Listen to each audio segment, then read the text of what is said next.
что скажет он обо мне? Такой человек никогда не исцелится, а будет всегда носить, как беременный женщина, эгоизм.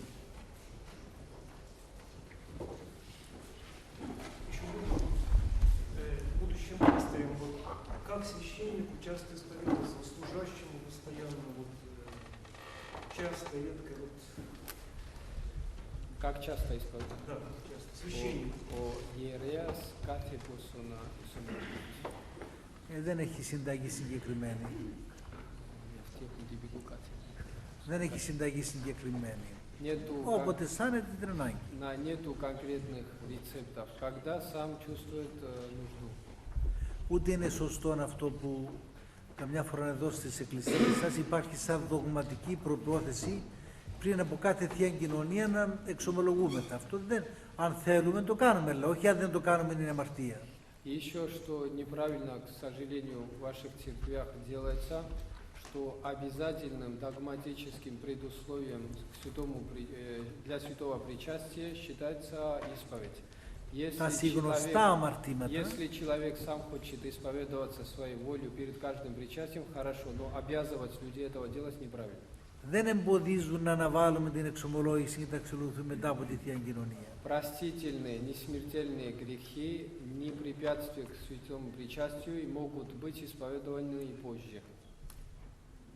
Και αυτό που εξομολογείτε εσείς εδώ, όπως είδα στην ακολουθία, δεν με αναπαύει αυτό. Να φεύγει ο ιερεύς από τη λειτουργία και να πάει να εξομολογεί. Μα γίνεται αυτό το πράγμα. И еще, что мне очень не нравится, что заметил у вас, что исповедуют священники во время божественной литургии. Κατά την ακολουθία το παραδέχομαι, στην ακολουθία του όρθρου να εξομολογείται, Во время ναι. вечерней, там, утренней, πожалуйста. Αλλά στη λειτουργία ο ιερεύς πρέπει να αφοσιωθεί τελείως. Но во время литургии священник должен всецело посвятить себя божественной литургии.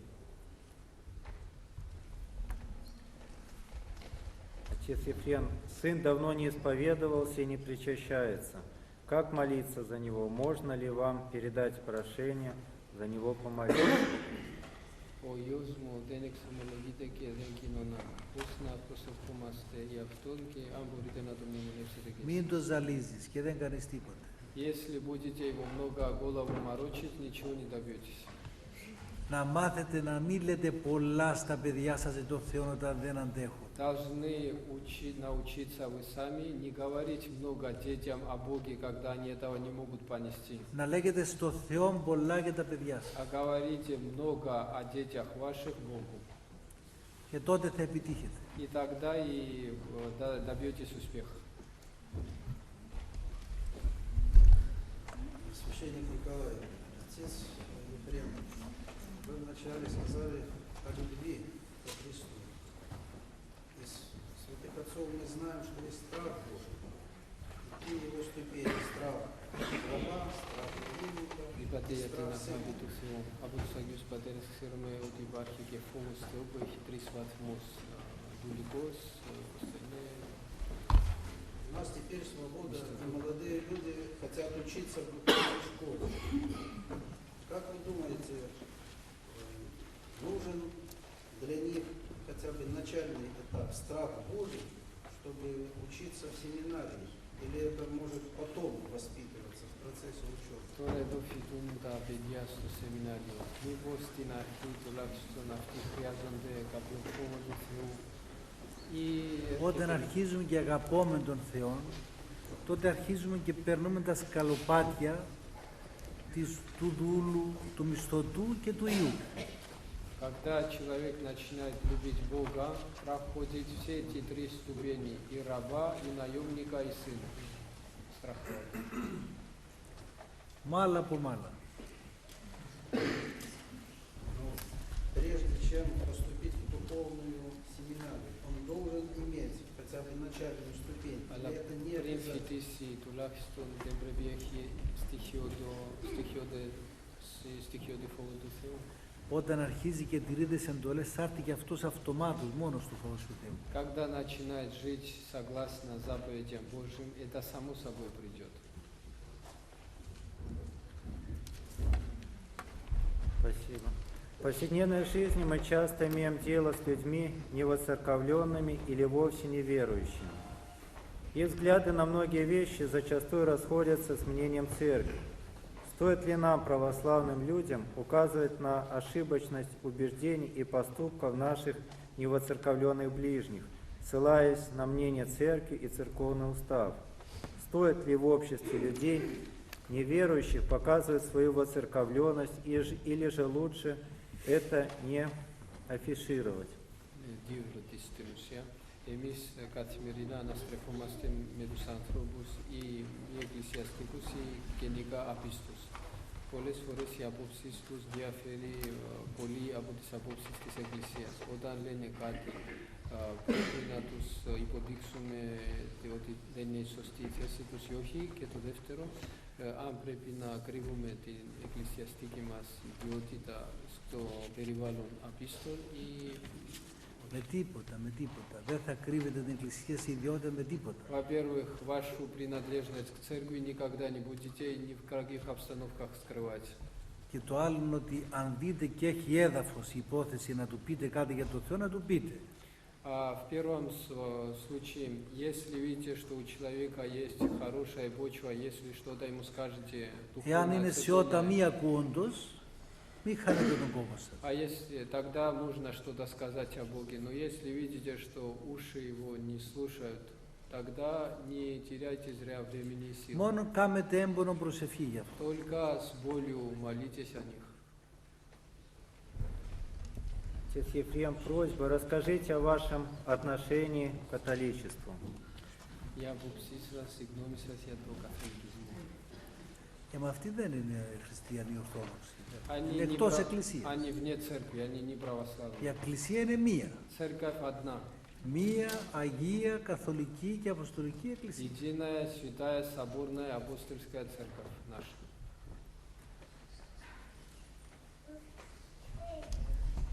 Пожалуйста. Можно задать такой вопрос? Конечно, прозвучало католичество, но мне интересно, как нам считать православным, которые являются еретиками или схизматиками? Но если считать еретиками, то был ли собор, осуждающий религию? Είναι αιρετικοί ή σχισματικοί. Και αν είναι Αιρετική. αιρετικοί. Και ποια σύνοδος τους καταδίκαζε σαν αιρετικούς? Πάρα πολλές τοπικές σύνοδοι, αλλά και οι Άγιοι είπαν ότι είναι αιρετικοί. Έχουμε κοσέσους πάτρων με την αιρετική. Есть Симфония консенсус Патера. патрум, это согласие, знаете, отцов о их еретичестве, это одно. Есть много поместных соборов, которые, если можете узнать, какие. И многие отцы в частных своих беседах говорили, что они еретики, не только схизматики.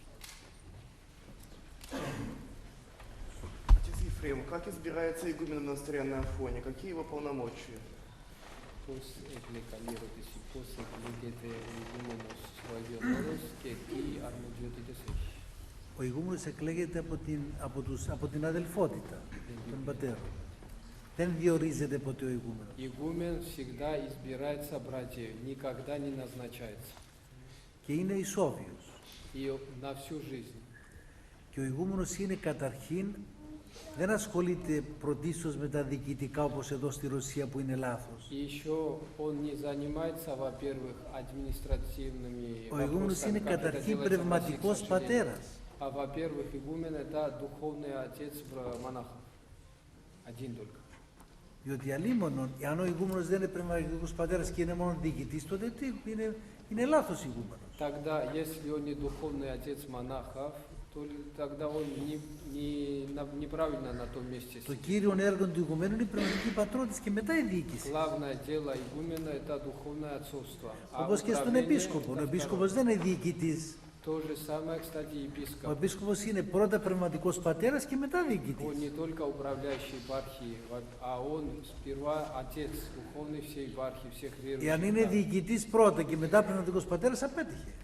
Если он сперва начальник, управляющий, а потом отец, это неудачно уже.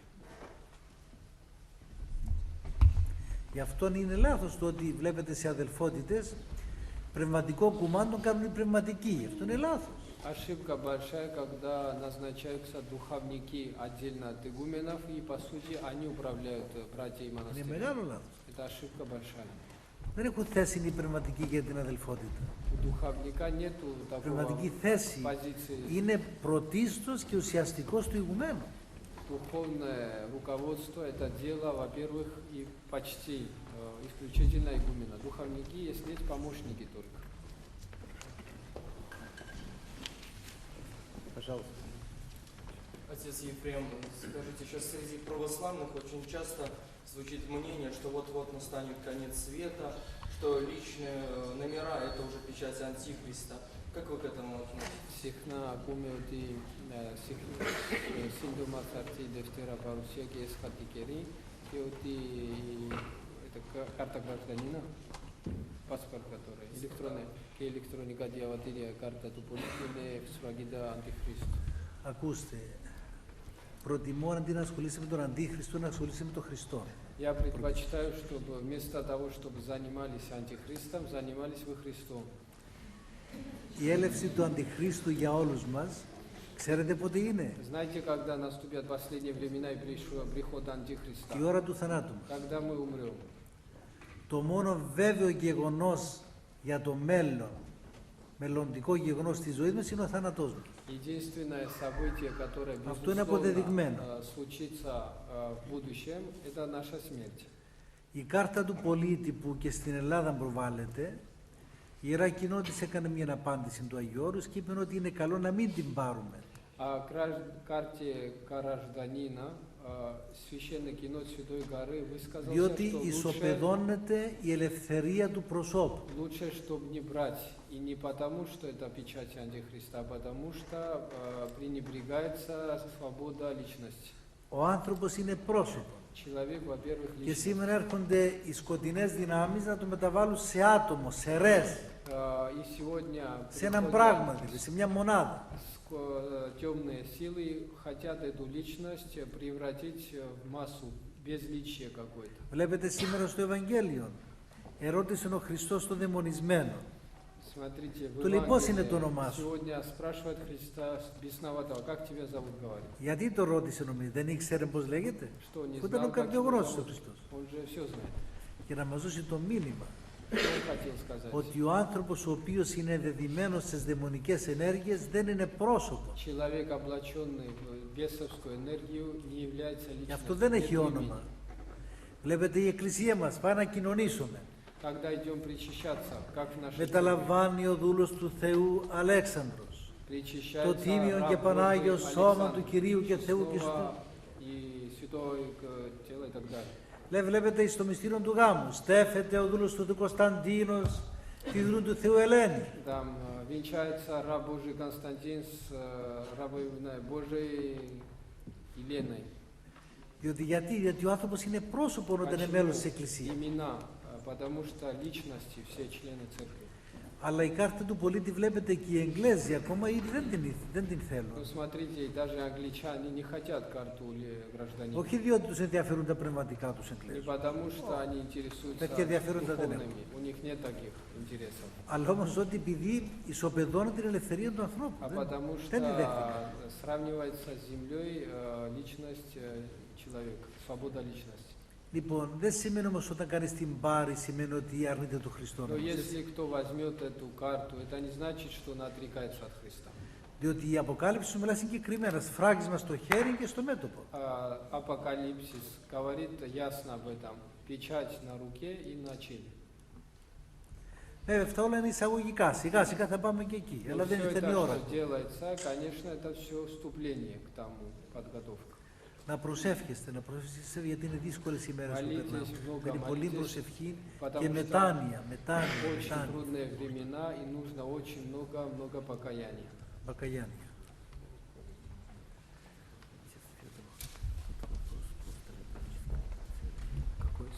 Отец Ефрем, а как организуется встреча Не знаю. и в какие дни монастырь не принимает Что? паломников? Как организуется встреча паломников и в какие периоды монастырь не принимает паломников? Когда приезжают, как мы их встречаем, или Да. как должен человек приехать? Как их встречаем? Как вы их встречаете? Πώς υποδέχεστε τους επισκέπτες προσκυνητές και ποιες μέρες είναι κλειστές οι πύλες της Μονής? Με πολύ αγάπη τους υποδεχόμαστε και δεν υπάρχει μέρα που είναι κλεισμένη η πύλη της Μονής του Αγίον Όρος. С большой любовью их принимаем, и нет дня, когда закрываем врата для паломников. Αλλά όμως πρέπει να ειδοποιήσει κανείς για να ελέγχουμε τον αριθμό των προσκυνητών. Но Θέλουμε ειδοποίηση πρωτίστως και να απαντήσει η Μονή αν δέχεται, διότι μπορεί να έχουμε πολλούς εκείνη την ημέρα. надо только предупредить монастырь, чтобы мы как-то контролировали число паломников. Может быть, придет кто-нибудь и физически не будет места его где оставить. Η πόρτα της Αγιορείτικης Μονής ανοίγει στην ανατολή του ηλίου και κλείνει στη δύση του ηλίου. С восходом солнца врата святогорских монастырей открываются, а с заходом закрываются. Διότι όπως ξέρετε έχουμε το βυζαντινό ωράριο στο Αγίον Όρος. Там βυζантийские Η ώρα время. 12η της ημέρας είναι η δύση ηλίου. 12-й час дня – это заход солнца. Τι είναι αυτό που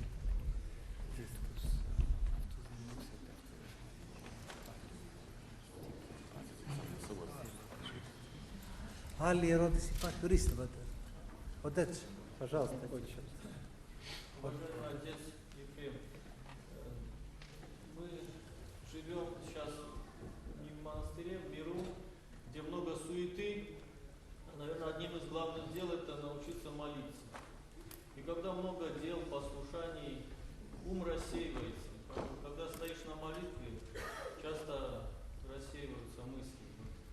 Как упражняться, чтобы все-таки молитва была чистая? Вы монах или мирянин? Я священник, Μiriανή, ζήνω. Εμείς ζούμε στον κόσμο, είναι παπάς.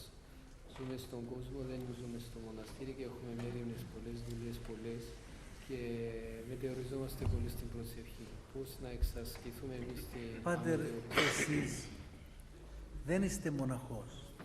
Вы не монах. Εσείς έχετε παιδιά, У вас есть дети, έχετε υποχρεώσεις. есть обязанности. Εκεί να κάνετε τα καθήκοντά σας όπως πρέπει να τα κάνετε και από εκεί θα βρείτε τη χάρη και τη σωτηρία. Вы совершайте ваши обязанности чистосердечно, делайте прилежно все, что обязаны делать, и там найдете благодать и спасение души. Μία φορά ήρθε ο πατήρ Παΐσιος στην Αθήνα Однажды приехал старец Паисий в Афинах. και μου το έλεγε το περιστατικό αυτό ο ίδιος ο αρχιμανδρίτης, ο οποίος το συνάντησε. Это мне Ένας рассказал ευλαβής αρχιμανδρίτης, πατήρ Επιφάνιος Θεοδωρόπουλος. один очевидец, это один очень добродетельный архимандрит, отец Эпифаний Феодоропулос, известный. Ο οποίος εκοιμήθη τώρα, αλλά ήταν ένας εκ των εναρέτων πνευματικός στην Αθήνα. Он αρχιμανδρίτης. почил сейчас, но был одним из самых добродетельных священников и архимандритов в Афинах. Του λέει τι να κάνουμε, του λέει γέροντα, που δεν έχουμε χρόνο να κάνουμε προσευχή πολύ εμείς στον κόσμο. И вот он жаловался, что у нас нет физически времени, чтобы молиться, в миру говорит. Και ο σοφός αυτός γέροντας του είπε, И что этот мудрый старец отвечает? δεν θα σας κρίνει ο Θεός αν κάνετε πολύ προσευχή ή όχι. Бог не будет вас судить Ο из-за Θεός θα того, σας κρίνει много молились или εάν нет. αυτούς που βαπτίσατε δείξετε αμέλεια και τους ξεβάφτισε ο διάβολος. Но будет судить согласно тому, вы, когда крестили прилежно или небрежно и по-быстрому, и потом их крестил дьявол, говорит. Είναι πολύ σημαντική θέση, διακριτική θέση αυτή. Это очень рассудительная и очень важная позиция старца. Да, но порой наши священнослужители бывает узко воспринимают слова вот примерно в таком смысле и сводят свое молитвенное правило очень к такому маленькому, незначительному, и порой миряне даже больше молятся. Αλλά δυστυχώς μερικοί λαϊκοί ιερείς πολύ στενόμυαλα λαμβάνουν τέτοια λόγια και μειώνουν τόσο πολύ το κανόνα της προσευχής, δηλαδή το στοιχείο ότι δεν είναι και οι λαϊκοί κοσμικοί άνθρωποι προσέχονται πιο πολύ από αυτούς. Να προσέχουμε. Ο άνθρωπος, αδελφοί μου, ό,τι μπορεί κάνει. Ό,τι μπορεί κάνει. Και ο Θεός θέλει να κάνουμε ό,τι μπορούμε. Человек делает то, что может. Бог от нас хочет того, Ό,τι что в μπορείτε наших να силах. κάνετε. Что Μα η можете προσευχή. Μα περπατώ στον δρόμο. делать? Но идете по дороге, по улице, Σκουπίζω το σπίτι μου. подметаю дом. Τι ωραιότερο πράγμα, Κύριε Ιησού Χριστέ, Господи Ιησού Χριστέ, помилуй меня. Что лучше в это время говорить? Υπάρχει Господи, ωραιότερο πράγμα. Что лучше? Είναι ο ιερεύς Там στον священник δρόμο. идет по дороге в храм. Γιατί να μην προσεύχεται. Почему бы ему не молиться? Τα προβλήματα μας, αδελφοί μου, δεν λύνονται αν τα σκεφτόμαστε. Проблемы наши, братья, не решаются, если мы о них много думаем. Λύνονται αν προσευχόμαστε για τα προβλήματα. Решаются, если мы о них молимся. Γι' αυτό όσο μπορεί την ευχή να λέτε, την ευχή. Поэтому говорите как можете больше молитву Иисусу. Πολλές φορές ήμουνα στο κημητήριο στην Αθήνα. Πήγα μια φορά να κάνω ένα τρισάγιο. Однажды был на кладбище в Афинах, чтобы Έτυχε να είναι και ωραία молитву στο Панихиду. κημητηρίου. Εκεί δίπλα να κάνει τρισάγιο. Και εγώ δίπλα σε ένα γνωστό. И рядом с могилой пришел другой священник, тоже панихиду Λοιπόν, отслужить. μέχρι να βάλω το πετραχύλι εγώ. Я пока Ευλογητός, Петрахиль, τέλειωσε σε 3 λεπτά το τρισάγιο. пока Петрахиль надел и первый Ήταν και возглас μέσα скажу, τα χρήματα στην παλάτα. уже в его руках деньги были. Μα δεν είναι έτσι. Αυτό είναι ενθιοπαιξία. Это насмехаться над Богом называется. Λοιπόν, εγώ έκανα 7 λεπτά. Αυτός έκανε 2 λεπτά. Я где-то 7 минут Αλλά εγώ που ήμουν δίπλα служил. δεν μπορούσα να καταλάβω. Δεν κατάλαβα μία λέξη που είπε. Он за 2 минуты буквально отслужил, я слова не понял этого. Αλλά μου έμενε μόλις τέλειωσε. Но вот это запомнилась сцена. Как только закончил, руку протянул. Είναι λάθος. Ошибка. Και πρέπει και τα μυστήρια που κάνετε να μην είναι ο νους σας αλλού, να βλέπετε τον κόσμο, αλλά να αφοσιώνεστε στα λόγια του μυστήριου και εκείνη προσευχή είναι. И каждое таинство, которое совершаете, всегда всецело посвящайте те минуты этому таинству, чтобы не рассеивался ум, потому что и то тоже часы молитвы, это же молитва. Отец проректор имеет вопрос. Отец Ефрем, скажите, пожалуйста, вот такой вопрос. Есть добродетель, смирение, и есть такое слово смиренничество. Вот как распознать грань между смирением и смирением? Это что все-таки? Какой оттенок? Неискренне. Внешне.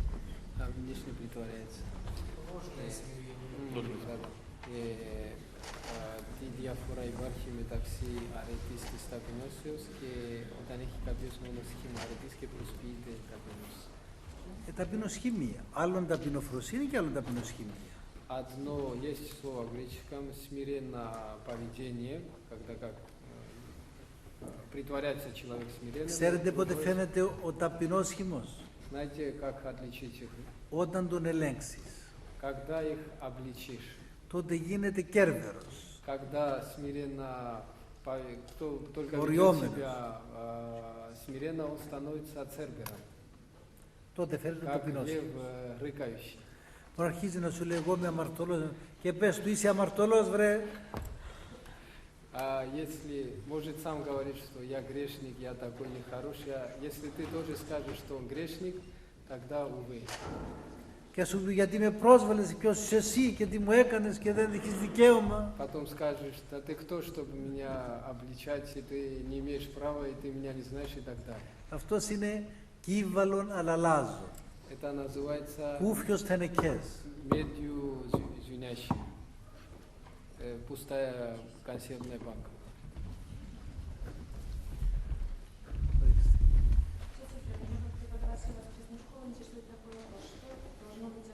Задача преподавателя воскресной школы довольствоваться тем, что дети уже пришли в храм и участвуют в таинствах церкви, или требовать от них все-таки каких-то знаний? Είμαι δασκάλας στο σχολείο της Κυριακής. Εμείς πρέπει να αρκούμαστε με το ότι τα παιδιά έρχονται στην Εκκλησία και μετέχουν στα μυστήρια ή πρέπει να απαιτούμε και μια γνώση πνευματική. Είναι καλά να τους δώσετε και μια γνώση πνευματική, αυτό είναι καλό. Хорошо им тоже какое-то духовное знание. Πάρα πολύ συμβάλλει στην πρόοδο των παιδιών. Это большую роль будет играть в преуспевании духовном этих детей.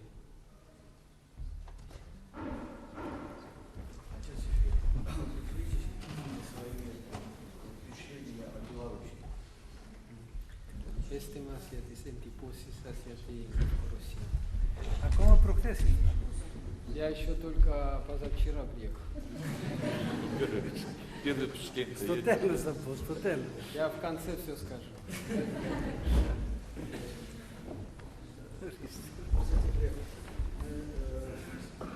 Мы знаем, что Святая Гора по Григорианскому календарю служит.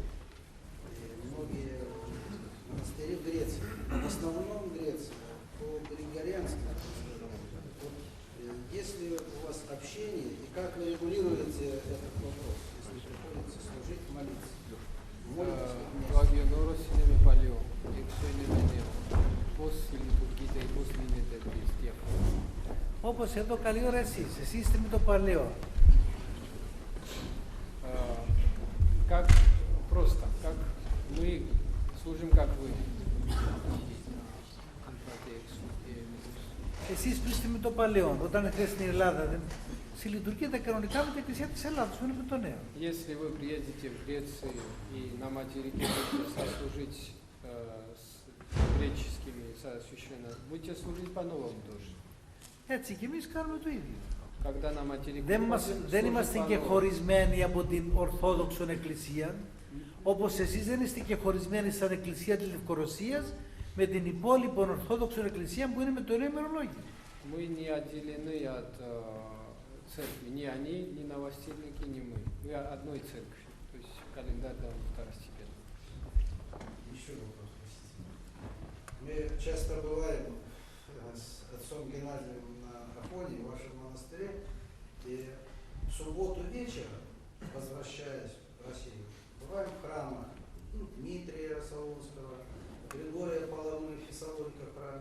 Там в субботу вечером очень короткая служба и много свадеб, торжество.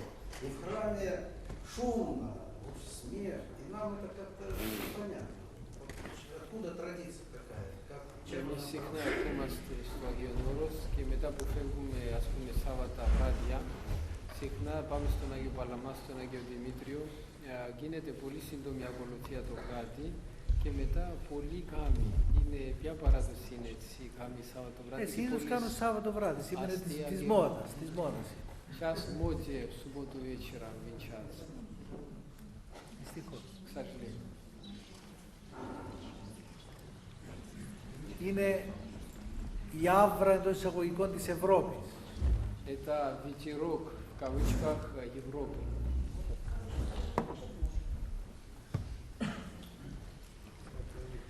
Λοιπόν, νομίζω ότι αρκετά σας ζαλίσαμε. Думаю, хорошо уже вам, здорово вам голову заморочил. Ίσως να κάνουμε να σταματήσουμε. Надо остановиться или так? Να συνεχίσουμε ό,τι θέλετε, να σταματήσουμε, τι λέτε? Что скажете, продолжим или закончим? Δεν κουραστήκατε? Не устали? Мы устали.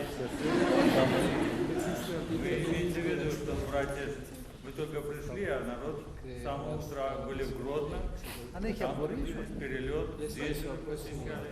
Если есть вопросы, продолжим. Как отец Ефрем скажет? Как отец Ефрем скажет? Давайте еще минуток 7 и все на этом. Все-таки не будем злоупотреблять добротой отца Κάπου λέει Ефрема. ότι ήρεν τον λόγο, λέει, μέχρι μεσονυχτίου. Где-то в Деяниях апостолов написано, что апостол Павел продлил говорить слово до полуночи.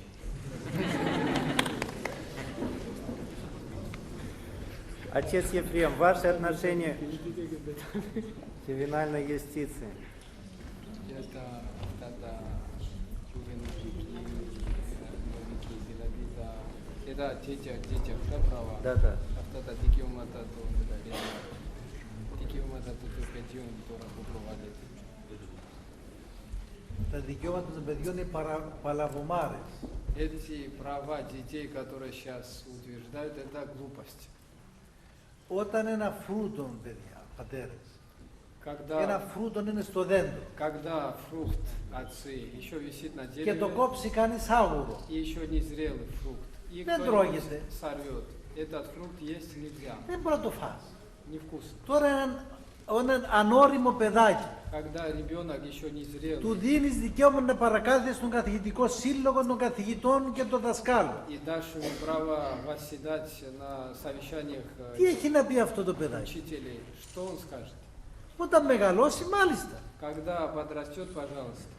Και αυτά είναι τα αποκοίηματα της ισοπεδώσεως, όχι για τίποτε άλλο. Это все уничижение nравственных и Μα αφού ήρθε ένα традиционных παιδί ценностей. στην Ελλάδα, 13 ετών, Пришел 13 και τώρα ήταν οι άλλοι, που ήταν παιδιά πλουσίων οικογένειων. Βρε, ακούεις τη μάμα σου, δεν τρέπεσαι, βρε, του λέει. Δεν τρέπεσαι. Одному мальчику 13 лет ему было один ровесник из Европы говорит, да ты, говорит, еще свою маму слушаешь, как тебе не стыдно? Του λέει θα πας διακοπές με τους γονείς. Βρε, δεν τρέπεσαι, θα πας διακοπές με τους γονείς σου. Это потому что тот сказал, что он на каникулы с родителями должен был ехать. Это Θέλω να было... πω είναι εκτροχιασμός όχι μόνο από την πνευματικότητα και από τον ανθρωπισμό, από μια λογική ανθρωπιστική. Это схождение с рельсов не только духовных, но и простых общечеловеческих понятий, логики простой.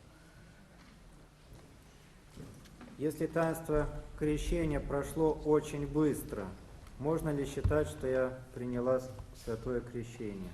Ani το βάπτισμα έγινε πολύ γρήγορα. Εγώ είμαι βαπτισμένη τώρα ή δεν είμαι? Οπωσδήποτε είσαι βαπτισμένη. Δεν εξαρτάται το βάπτισμα από την ταχύτητα. От скорости не зависит, если правильно было служение, если быстро крестили, все-таки крещеное, конечно.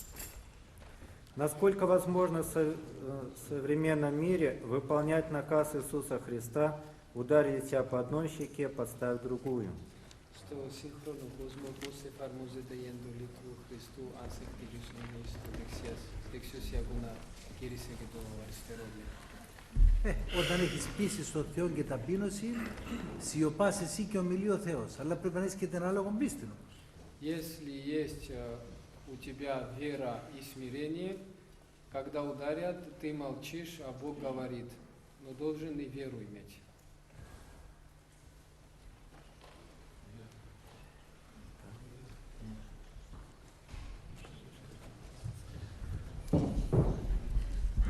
Отец Ефрем, сегодня действительно великая радость для нас всех, что вы, по милости Божией, посетили нашу возрожденную духовную школу, католическую духовную семинарию, которая начинает, кажется, свой рост. Для нас очень важна ваша молитва на Святой горе Афон по нашей духовной школе. И вот записка была, очень просим ваших святых молитв о Белоруссии, о православном спасении и укреплении Белоруссии, белорусского народа.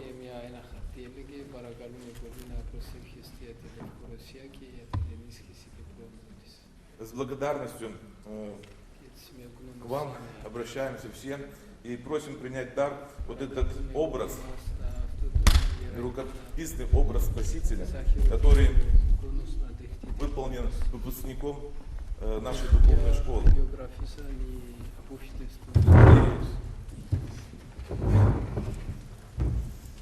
Помолиться о нас.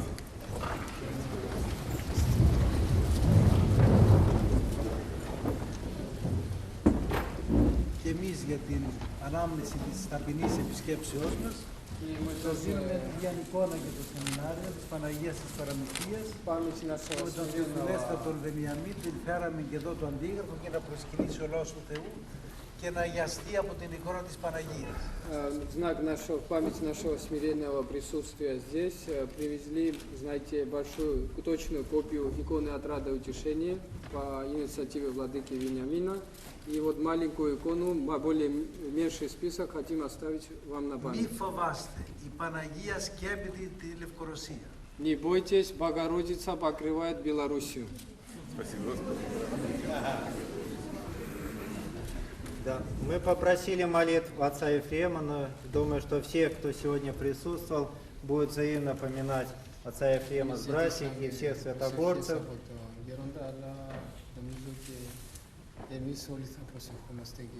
которые подвязаются на Святой горе и днем, и ночью молятся о благосостоянии всего мира. και προσεύχονται για την ευσταθία όλους του κόσμου. Благодарим Паки отца Ефрема за содержательную беседу, добрые отеческие наставления и четкие ответы, которые побудят нас больше и лучше слушать свою совесть.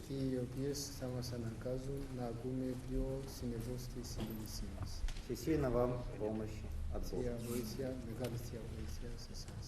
И как у нас хор здесь, надо его послушать, какие есть навыки в пении.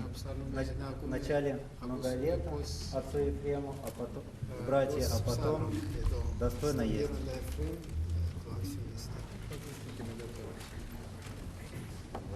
Благоденственное мирное житие, здравие же и спасений, и во всем благое поспешение подашь, Господи, игумену обители, отцу Ефрему с братьей, и сохрани их, Господи, на многое лето.